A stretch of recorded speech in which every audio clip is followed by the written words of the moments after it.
Masigla po ang pagsalubong ng Chinese New Year sa Manila Chinatown, ang oldest Chinatown sa buong mundo. Bida sa pagdiriwang ang magarbong fireworks at drone show. Sa tala po ng pulisya, umabot sa kalahating milyon ang nakisaya sa Chinese New Year countdown sa Binondo sa Maynila.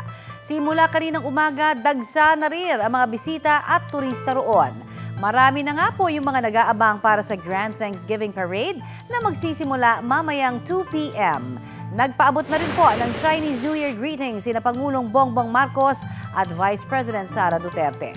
Sabi ng Pangulo, ang Chinese New Year ay simbolo ng pag-asa, pagbabago at pagpupursige.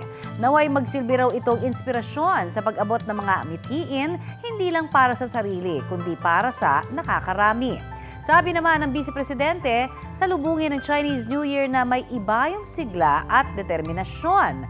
Anumang pagsubok na maranasan ngayong taon, harapin daw ng may pagsisikap at katatagan.